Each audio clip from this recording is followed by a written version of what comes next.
Audio Jungle.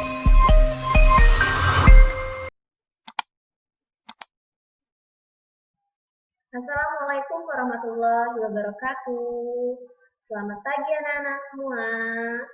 Bertemu lagi dengan Ibu Dina, wali kelas dari kelas 4D. Apa kabarnya hari ini? Semoga kita selalu diberi kesehatan ya. Amin ya robbal alamin. Sudah siap belum untuk belajar? Kalau sudah siap, silahkan anak-anak buka buku paket tema 3. Peduli terhadap makhluk hidup, halaman 47. Subtema 2, keberagaman makhluk hidup di lingkunganku, pembelajaran 1. Anak-anak, sebelum kalian memperhatikan materi yang Ibu Dina sampaikan nanti, Ibu Dina akan menyampaikan terlebih dahulu tujuan pembelajaran yang harus kalian capai pada hari ini. Adapun tujuan pembelajaran kita pada hari ini, yang pertama, dengan mengamati gambar, siswa mampu membuat daftar pertanyaan untuk persiapan wawancara dengan tepat. Yang kedua, dengan mengamati gambar, siswa mampu membuat pertanyaan tertulis menggunakan kosakata baku dan kalimat efektif untuk persiapan wawancara dengan benar. Yang ketiga, dengan diskusi pemecahan masalah, siswa mampu mengidentifikasi pentingnya peran hewan sebagai sumber daya alam dalam menjaga keseimbangan alam dengan tepat. Yang keempat, dengan membuat poster, siswa mampu menjelaskan tentang pentingnya peran hewan sebagai sumber daya alam dalam menjaga keseimbangan alam dengan sistematis.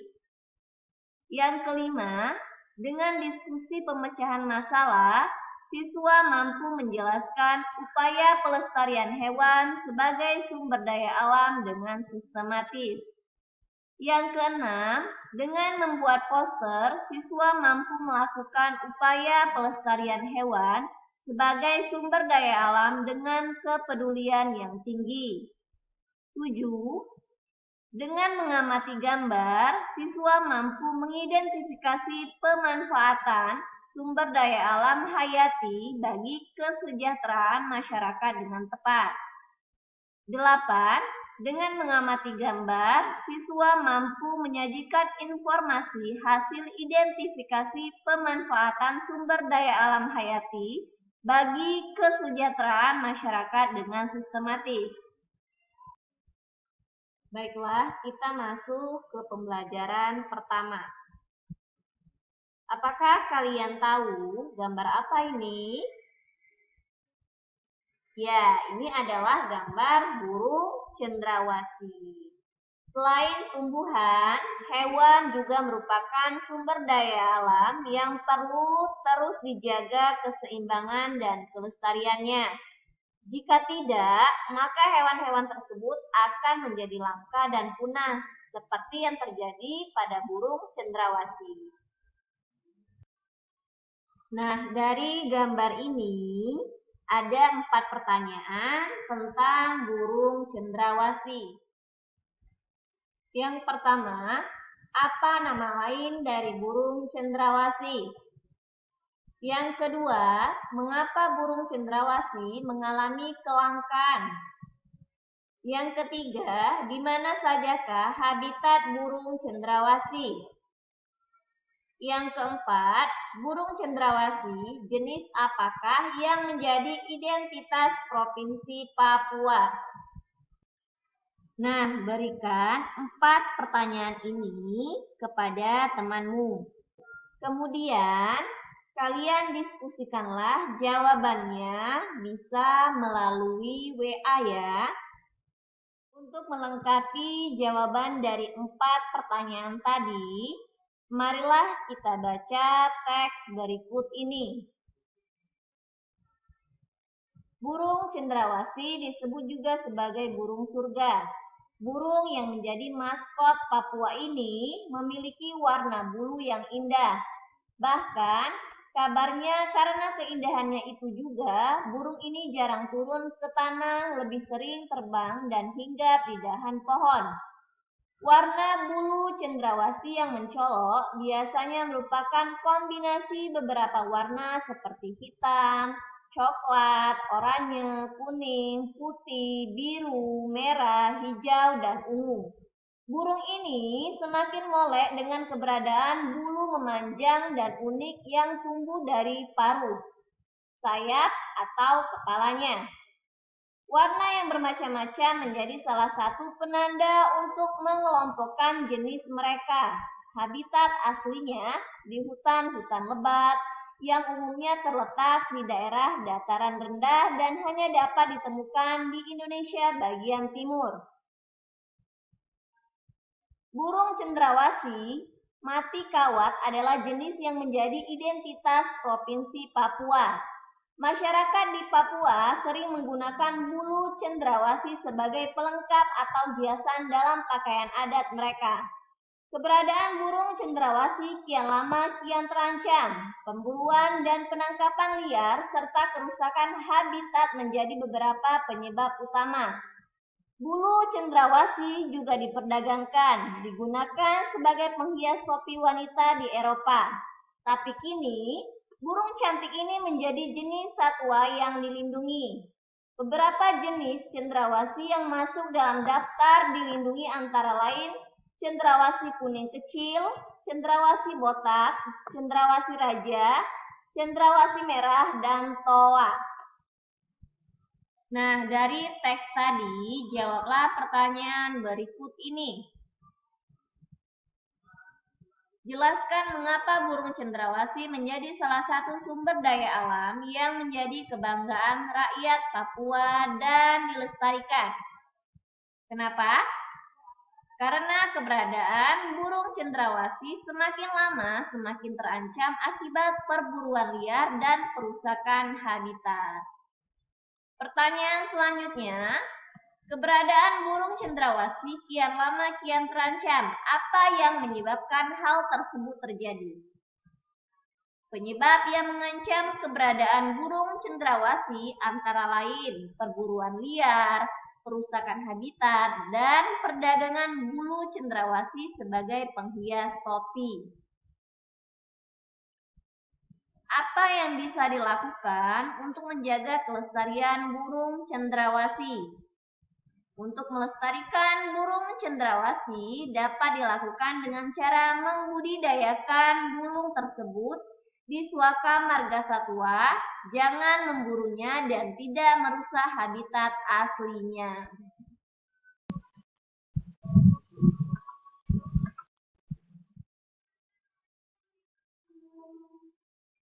Bagaimana kaitan antara perilaku manusia dengan kelangkaan burung cendrawasih? Deskripsikan. Pemanfaatan bulu burung cendrawasih sebagai hiasan topi sangat membahayakan kelestarian burung tersebut. Karena untuk memperoleh bulu tersebut, burung cendrawasih harus diburu dengan cara ditembak. Memanfaatkan burung cendrawasih sebagai burung piaraan juga dapat mengganggu kelestariannya karena burung cendrawasih biasa hidup di alam bebas dan tidak terbiasa hidup di dalam sangkar. Bagaimana pendapatmu tentang perilaku manusia tersebut? Menurut pendapat saya, sebaiknya manusia memperhatikan kelestarian burung cendrawasih. Salah satu caranya adalah dengan cara membiarkannya hidup di alam bebas tanpa ada gangguan dari manusia.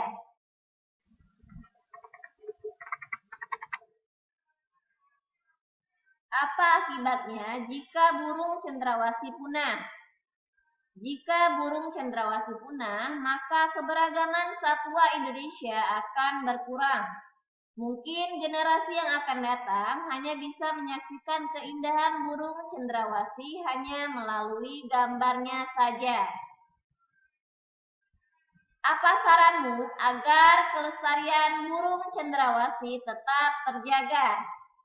Agar kelestarian burung cendrawasih tetap terjaga, diperlukan adanya kesadaran bahwa keanekaragaman hewan harus dilestarikan dan tidak digunakan untuk kepentingan segelintir orang saja. Selain cendrawasih, masih banyak hewan lainnya yang harus kita lindungi. Di sekitarmu tentunya banyak hewan yang menarik perhatianmu. Ayo kita belajar lebih banyak mengenai hewan. Apakah di lingkunganmu terdapat kupu-kupu? Bacalah teks berikut untuk menambah pengetahuanmu tentang kupu-kupu. Kupu-kupu termasuk dalam kelompok serangga. Kupu-kupu biasanya memiliki warna yang indah cemerlang. Kupu-kupu tidak berbahaya bagi manusia. Daur hidup kupu-kupu bermula dari telur yang melekat di daun, kemudian matang dan menetas setelah 5 sampai dengan 10 hari dan menjadi larva atau ulat. Setelah 2 minggu, larva atau ulat membentuk kepompong yang bergantung di ranting atau daun selama 2 sampai dengan 3 minggu. Setelah beberapa waktu, kupu-kupu dewasa keluar dari kepompong. Kupu-kupu dikenal sebagai serangga penyerbuk tanaman yang membantu bunga-bunga berkembang menjadi buah. Bagi petani dan orang pada umumnya, kupu-kupu ini sangat bermanfaat untuk membantu penyerbukan tanaman. Kupu-kupu hidup di dataran tinggi dan di dataran rendah. Kupu-kupu Indonesia banyak ragamnya dibandingkan dengan kupu-kupu dari negara lain. Ini ada gambar kupu-kupu sayap burung peri ditemukan di Papua. Kupu-kupu raja ditemukan di Jawa dan Sumatera. Kupu-kupu tragon ditemukan di Kalimantan. Tidak sedikit penggemar kupu-kupu. Warnanya yang indah sangat menarik perhatian banyak orang. Oleh sebab itu, perburuan kupu-kupu sering terjadi. Hal ini tentunya sangat merugikan bagi kelangsungan hidup kupu-kupu maupun makhluk lainnya. Nah, tahukah kamu apa manfaat kupu-kupu? Kupu-kupu membantu penyerbukan tanaman. Hal ini tentunya bermanfaat untuk kelestarian tanaman tersebut. Dari teks tadi, jawablah pertanyaan berikut ini. Pertanyaan pertama, apa akibatnya apabila kupu-kupu punah? Jika kupu-kupu punah, maka kelestarian tanaman juga terganggu karena berkurangnya hewan yang membantu penyerbukan tanaman. Yang kedua, apa yang bisa kamu lakukan untuk melindungi kupu-kupu? Untuk melindungi kupu-kupu dapat dilakukan dengan cara menjaga kelestariannya, dengan cara tidak memanfaatkan kupu-kupu sebagai barang hiasan. Yang ketiga, di mana kupu-kupu hidup? Jelaskan.